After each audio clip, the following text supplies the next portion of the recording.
सलाम फ्रेंड्स, कैसे हैं आप सब। उम्मीद करती हूँ खैरियत से होंगे।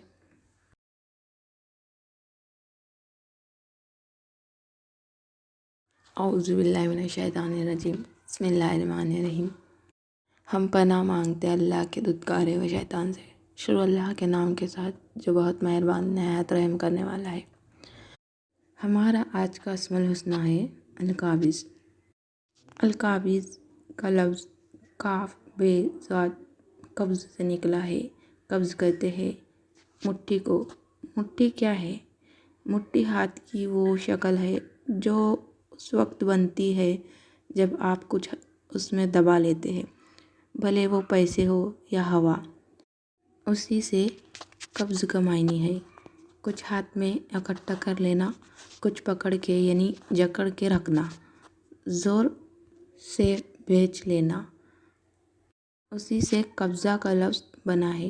किसी शय पे कब्ज़ा कर लेना, उस पे काबू पा लेना, उसको अपने हाथ में दबा लेना। कब्ज़ का एक मायने कंट्रोल करना भी है, एक मायने दबाव डालना भी है। यकीनन इससे आपको कब्ज़ के लफ्ज़ की सेंस समझ आ गई होगी। काबिज़ कौन है जो कब्ज़ा जमा लेता है, और अलकाबिज़ कौन है वो जो हर इंसान, हर हैवान, हर शय पे कब्ज़ा रखता है। हम जब कब्ज़ा का लफ्ज़ पढ़ते हैं तो जहन में एक मनफी मायने उभरता है, जैसे कि किसी ने नाजायज़ कब्ज़ा कर रखा हो। हालांकि कब्ज़ा नाजायज़ नहीं होता, नाजायज़ कब्ज़ा नाजायज़ होता है। कब्ज़ा तो बस किसी शय को पकड़ लेना है। अलकाबिज़ कौन है? अलकाबिज़ मेरा और आपका रब है। आज इस नाम के तौसीफ़ से हम उसकी एक और सिफत पढ़ने जा रहे हैं। हमारा रब वो है जिसके कब्ज़े में हमारा दिल है। ऐसा क्यों होता है कि कभी कभी दिल नहीं चाहता कुछ भी करने को, नमाज़ पढ़ने को, रोज़े रखने को, ताक रातों में इबादतें करने को। कौन है जो बंदे और उसके दिल के दरमियान हाइल हो जाता है? हमारा रब अलकाबिज़, उसका तसल्लुत है हमारे दिल पे। जब उसको हमारी कोई बात नापसंद गुजरती है तो वो हमसे दुनिया नहीं छीन लेता, वो हमसे हमारी नेमतें नहीं छीन लेता, बल्कि वो हमसे वो ख़ास हक़ छीन लेता है जिसको इस्तेमाल करके हम उससे गुफ्तगू करते हैं, यानी नमाज। वो हमसे वो नेमत भी छीन लेता है जिसकी वजह से हर रोज़ हम उसकी बात को सुनते हैं, यानी कि कुरान। नमाज और कुरान मुश्किल किस्म की इबादत नहीं है, ये प्रिविलेजेस है, ख़ास किस्म की मुराद जिनका होना ही बहुत बड़ी बात है। अगर ये आपको हासिल है तो आप बाकी इंसानों के जैसे नहीं हैं। आपने उन मुराद की हिफाजत करनी है, उनका बहुत ध्यान रखना है। आपका दिल अल्लाह के हाथ में है। उसे आपकी आँखों या हाथों या ज़बान से सरज़द हुआ कोई काम बुरा लगा तो वो आपके दिल को उन मुराद से फेर देगा और फिर दिल इनमें नहीं लगेगा। इसलिए आपने हमेशा अल्लाह ताला से दुआ मांगनी है कि वो जो दिलों को पलटने वाला है वो आपके दिल को कुरान और नमाज पे कायम रखे।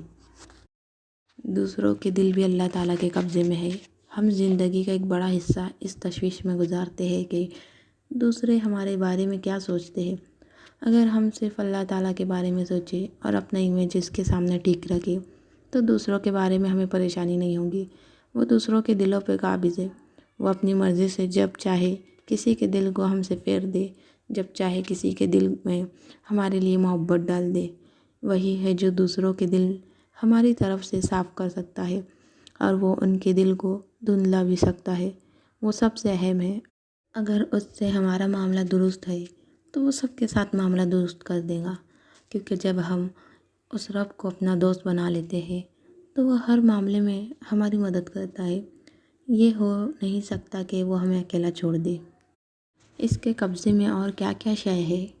हमारा रिस्क, वो जो सब का मसला है। आज का ज़माना ऐसा है कि हर शख्स अपनी नेमतों का इश्तिहार लगा के बैठा है, और जिनके पास वो नेमत नहीं है वो आंखों में हसरत लिए दूसरों की नेमतें तक रहे हैं।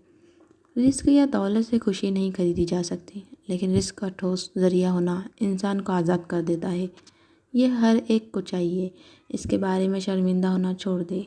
हम सबको माल और दौलत की ज़रूरत है ताकि हमें बहुत से मसलों और फ़िक्रों से आज़ादी मिल सके, और हमारा रिस्क भी अल्लाह ताला के हाथ में है। वो अपनी मर्ज़ी से इसमें से अता करता है। आप उससे ज़्यादा मांगेंगे تو وہ کیوں نہیں زیادہ دے گا؟ اس نے آپ کا رزق جکڑ کے کیا کرنا ہے؟ اس کے پاس خزانے ہیں زمین اور آسمان کے، وہ صرف آپ کو اتنا دیتا ہے جتنے کی اہلیت آپ ثابت کرتے ہیں۔ آپ ارد گرد کے لوگوں کے لیے اپنے رزق میں سے جتنا حصہ نکالیں گے اتنا ہی آپ کا رزق بڑھتا جائے گا۔ آپ جتنا اپنے رشتہ داروں کے ساتھ اچھا سلوک کریں گے اتنا ہی رزق بڑھے گا۔ یہ حدیث سے ثابت شدہ ہے کہ اگر انسان اپنے رشتہ داروں پہ خرچ کرے، مثلاً مہمان آ گئے ہو اور آپ ان کے لیے کھانا بنائیں، تو جتنا اس نے خرچ کیا ہے وہ اس کے مال میں اضافہ کر کے اسے عطا کر دیا جائے گا۔ آپ نے اگر مہمانوں کے کھانوں پہ 5,000 خرچ کیا ہے تو اللہ کا وعدہ ہے کہ آپ کو کچھ ہی عرصے میں وہ 5,000 کسی نہ کسی طریقے سے مل جائے گا۔ اس لیے گھر آئے مہمانوں کے لیے دل تنگ نہ کیا کرے۔ بہت سی خواتین دل تنگ کر لیتی ہے اور بہت سے مرد بھی کہ مہمان خرچے کا سبب بنیں گے، جبکہ مہمان اپنا رزق ساتھ لاتا ہے۔ آپ جتنا کسی مہمان کو اچھے سے ٹریٹ کریں گے اتنا ہی آپ کا رزق کھلے گا۔ اور کیا ہے اللہ کے قبضے میں؟ ہمارا موڈ، ہماری خوشی، ہماری اداسی۔ کبھی کبھار انسان کو سب معلوم ہوتا ہے، تھیراپی سے، فلسفوں سے، کتابوں سے، دانائی کی باتوں سے اسے سب معلوم ہوتا ہے کہ اس کا جب موڈ خراب ہو تو اس کی وجہ کیا ہے اور اس کا حل کیا ہے۔ تھیوری میں سب کچھ جاننے کے باوجود انسان ہر دفعہ اپنی اداسی سے لڑ نہیں سکتا۔ ایک جیسا فیض بار بار اس پہ آتا ہے۔ ایسے میں جب کوئی ترکیب کارگر نہ ہو تو بس اپنے رب کو یاد کرے، وہ القابض ہے۔ ہمارا موڈ، ہماری خوشی سب اس کے ہاتھ میں ہے، وہ اس کو بدل سکتا ہے، اور جب آپ اس سے مانگیں گے تو وہ اس کو کیوں نہیں بدلے گا۔ ہمارے حالات بھی اسی کے قبضے میں ہے، ہمارے حصے کے اچھے دن بھی اسی کی مٹھی میں ہے۔ جب آپ اس سے دل سے دعا مانگیں گے اور اس کے احکامات پہ عمل کریں گے، کیونکہ اللہ کا وعدہ اعمال کے ساتھ ہوتا ہے، اس کے لیے سر کو جھکانا ہوتا ہے، تو وہ کیوں آپ کے حصے کی خوشی آپ کو عطا نہیں کرے گا۔ آپ نے صرف ان اچھے دنوں کو کمانا ہے، اپنے عمل سے، اپنی دعا سے، اپنی صاف نیت سے یہ ثابت کرنا ہے کہ آپ ان اچھے دنوں کے اہل ہیں۔ صرف وہی ہے جو دلوں کو بھی پلٹا سکتا ہے اور دنوں کو بھی۔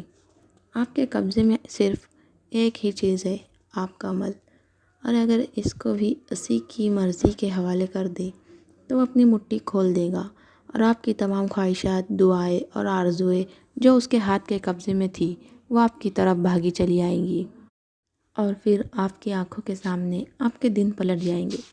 میری دعا ہے کہ اللہ تعالیٰ آپ کے دنوں کو خیر سے پھیر دے اور آپ کو آپ کے حصے کی خوشی عطا فرمائے، آمین۔ کیونکہ یہ صرف اسی کے ہاتھ میں ہے، کسی انسان یا شے کے ہاتھ میں نہیں۔ بے شک آج کا سبق بس اتنا ہی، انشاءاللہ کل نئے سبق پہ بات ہوگی۔ اپنا خیال رکھیں، اللہ حافظ۔